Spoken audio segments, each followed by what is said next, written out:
কলেজে পড়ুক ইউনিভার্সিটিতে ইসলাম শিক্ষা মুসলমান বাংলাদেশের 90% মানুষ হিসেবে সবাই তো শিক্ষার সাথে সুশিক্ষা সবাই চায়, কিছু মানুষ পাইও রাখতে পারে না।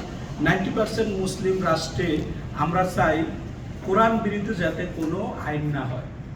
আর আমি আবদুল্লাহ হিসেবে বাংলাদেশের সৌদি, কাতার, কুয়েত, আরব আমিরাত 4টা দেশের মাধ্যমেই আমরা বাংলাদেশের যে কোনো জায়গায় পরিত্যক্ত মসজিদ, 3 সেট মসজিদে নামাজ পড়তে যাইলে পানি পড়ে, 3 সেট মসজিদগুলো ভাঙ্গে আমরা এটারে বিল্ডিং করে নতুন ভবন করে দিই আর মাদ্রাসা ভবন করে দিই।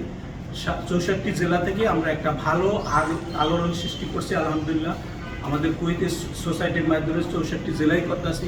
বিশেষ করে ভোলা জেলার ভিতরে কয়েক হাজার কোটি টাকার কাজ করছি, ওইটা আর একটা ফান্ড। কিন্তু সারা বাংলাদেশেই আমরা কুয়েতি ফান্ড দেওয়া মসজিদ মাদ্রাসার কাজটা সেবামূলক বা ইবাদতের জন্য।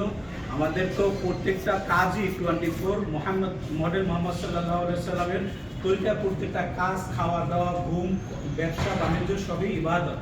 তো ইবাদত আমরা মনে করি 5 ওয়াক্ত নামাজ, রোজা, হজ, যাকাত, শুধু এটাই না, আমাদের এটা বুঝতে হইবে এবং নবীজি সাল্লাল্লাহু আলাইহি সাল্লামের সুন্নাত অনুযায়ী হইলে ওইটাই ইবাদত।